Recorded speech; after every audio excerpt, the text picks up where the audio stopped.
So the first question says, describe two ways. Nice, man. How are you doing today? Good.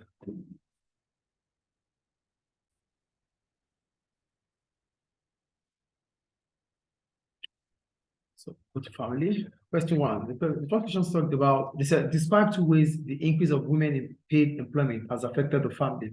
So the point is how women are having jobs. So because women are having jobs, because women are engaged, because women are occupied, and unlike those days that they have traditional roles, so now they are paid for whatever they do.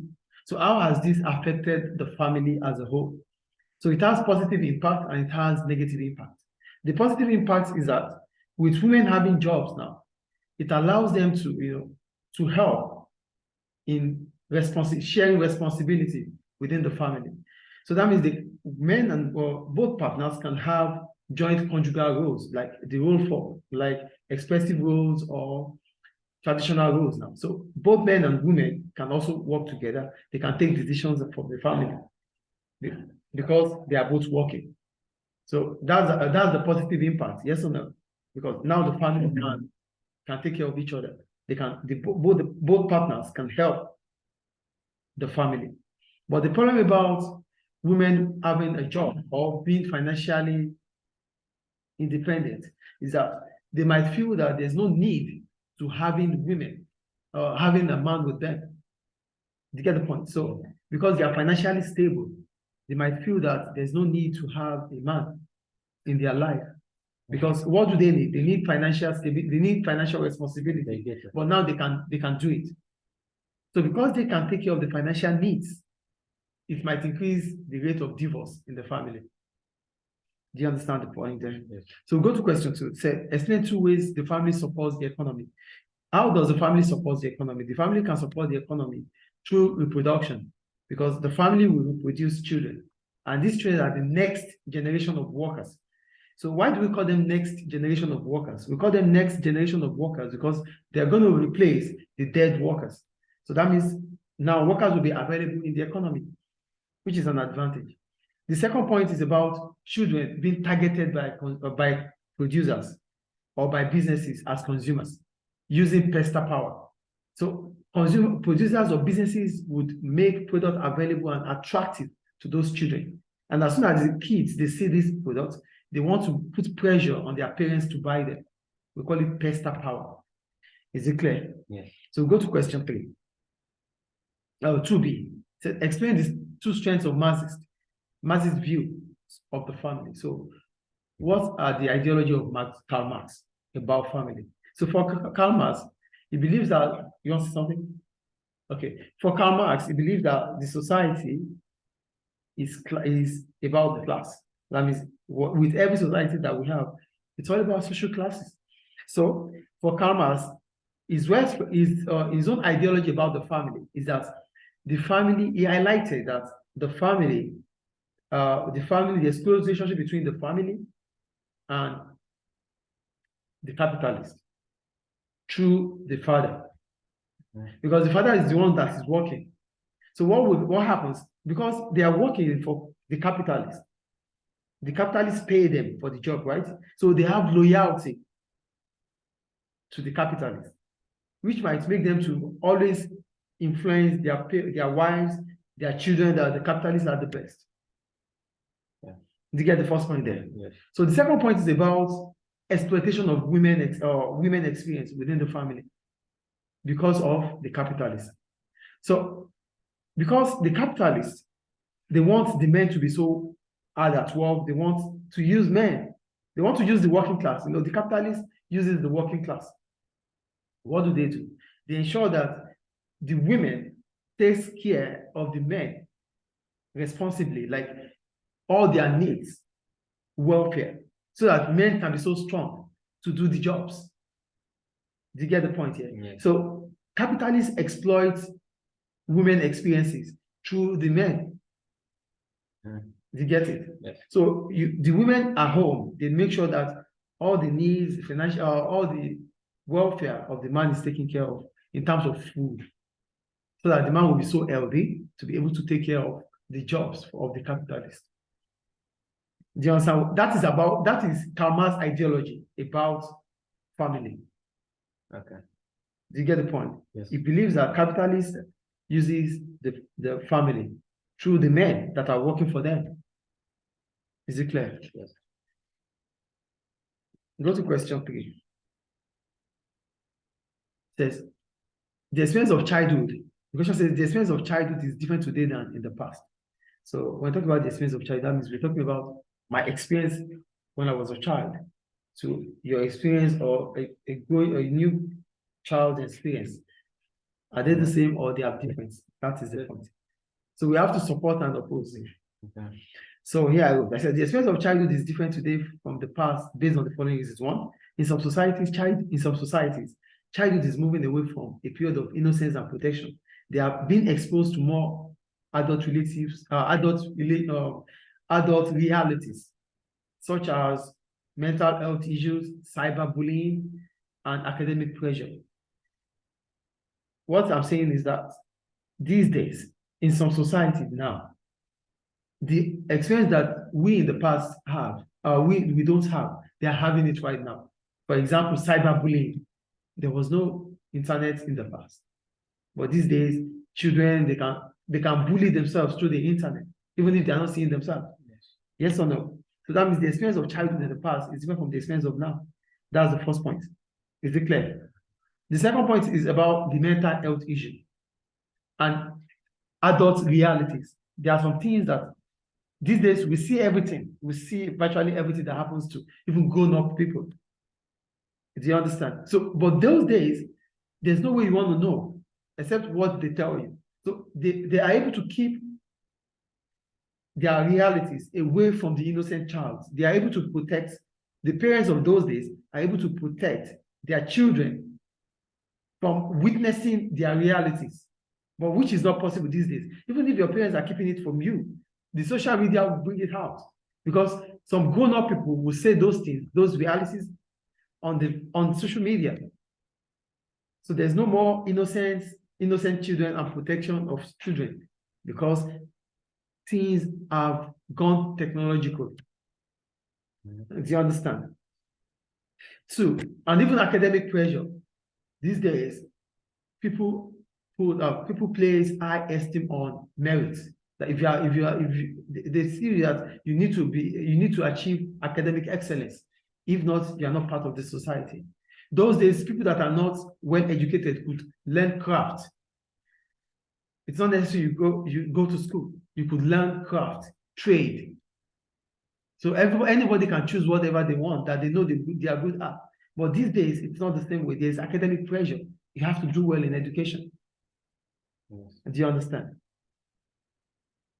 The third one, that's the second point. Okay, the second point I said, there are child protection welfare policies, such as preventing child labor. So another thing now is that children these days are protected by laws. But those days, there's something like child labor. In as much as you have power, you can work. You work in the farm, you do all those things. But these days, it's not like that. You need to attain certain age before you are allowed to work. Because the child labor or the child labor welfare policies will protect you these days. Yeah.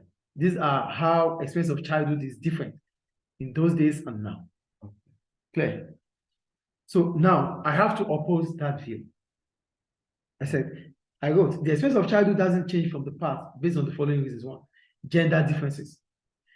Girls continue to face more restriction than boys. What? Restriction. Like they stop them from doing a lot of things than boys.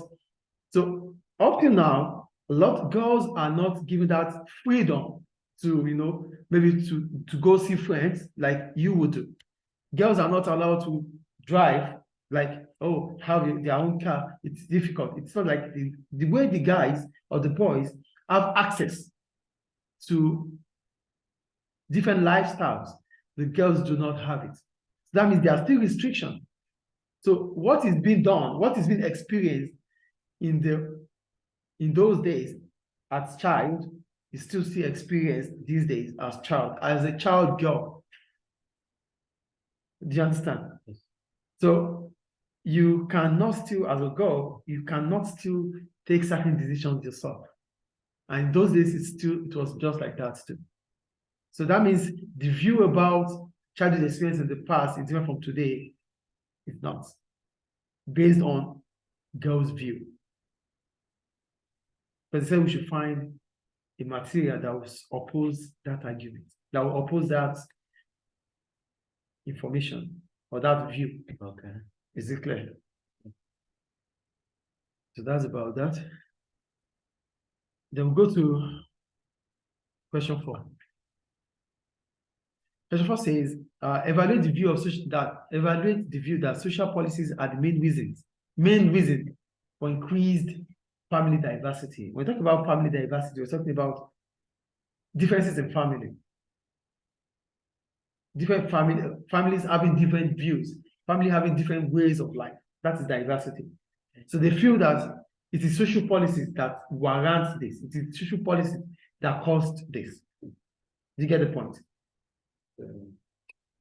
Social policies are societal policies, like the child labor policy, like consumer protection laws. These are policies. So what is said here is that these social policies are the reason why different families have different ways of life. Oh, that's diversity. That's because of the social policies. Yeah. Okay. So I need to support it. So here I wrote social policies are the main reason for increased family diversity based on the following reasons. Number 1, welfare system to financially support single parent families. This encourages partners to feel they can go separate ways. So the first point about social policies is about the welfare system. The welfare system for single parents. So these days there are policies that help single parents. As a result, we might choose to go our separate ways. That means we have families that are single parents, we have families that are single mother, single father, and the rest. Do you understand the point? So it's because the system is helping the situation by coming up with different social policies, like the welfare system, which gives, which financially help single parents. So if you could choose to divorce, you could choose to be a single mother, because the system will help financially. Yes. You get the point? 2, laws making divorce more accessible. Laws these days makes divorce become more accessible. So anybody could choose to divorce. So it's easier to have new family these days. Yes. Do you get the point? Because if someone divorces now, what happens? You could choose a new family. You could get married to a new man, or the woman could get married to the man could get married to a new woman. So that means because of the accessibility of divorce laws these days, makes it easier for men and women for partners to go separate ways. This is the second point. No, still the first. The second point. But it's it's not the same with welfare system. Welfare system, that is financial. Divorce. You said that they help the single mother and father. Welfare system that helps them financially. Yes. The second one is about the accessibility of divorce laws. Now we know what about divorce. What will happen if you get divorced. Those days you might not have those documents. But these days the documents are everywhere. You can see it, you can search for it, you can plan for it. Yes. That's the point there. Is it clear? Yes. The third point, social policies supporting religious and cultural diversity allows individual practices what they see, allow individuals to practice what they believe in. So with religion, with different cultural practices or cultural diversity, so I could choose the kind of life I want to live based on my religion. It could be based on my religion. So this family is known for this way of life because of their religion. Oh, this family is known for this way of life because this is their culture. Do you get the point? Yes. Also, it could be because of globalization. With globalization, you are exposed to different people. So you can have different people coming around to you that you can choose from. So you can choose the kind of family you want to have. Yes. Because the society allows it through the social policies. Globalization means free trade. It means that people can come in and go out. It is social policy. If the government of Libya does not allow people to come in, I won't be able to come in. Yes. So it's still social policy. Is it clear? Yeah. So, however, there are other reasons other than social policies that cause diversity, such as women focusing on education. You see, women might start focusing on education. As a result of that, they take time to get married or to have kids because they focus on their career path. Do you understand? So this is not social policy now. It's just the individualism here. So the lady feels she needs to pursue her career. She needs to be educated. As a result, she doesn't think about getting married now. So that could also cause family diversity. Do you get the first point? Yes. The second point is about the impact of feminism. You know what feminism is? That sociologists that fight for the rights of women. Feminism. Yeah, feminist. Yeah, okay. So the impact of feminism, which creates independence for female. So these days, we don't seem to women or ladies don't feel that it is important for them to have husband. Yes. Because they can live their life. They can have the financial security they want. Do you get the point? So with feminists, they are making the society to be less patriarchy. So as a result, women can have jobs. Women can fight for their rights. They can have equal rights. So with this, they can get engaged. They can have jobs that can secure their financial needs. So this can also cause family diversity. Okay. Is it clear? The third point, increased migration, which has led to an introduction of alternative family forms of cultural dominance. So these days, different families can come in. I can choose to travel to Morocco to have a family. Do you understand? It is not social policy yet, but because there is movement of people in and out, allows you to get exposed to certain things which you might choose as interest. And that makes you to behave that way. Do you get it? I'm a Nigerian. I have my culture. We have our own culture. Because I am here, you might imitate my culture. Your family might imitate my culture. Yes. And this is because there's globalization. Okay. Is it clear? Yes. Any question about that? Right.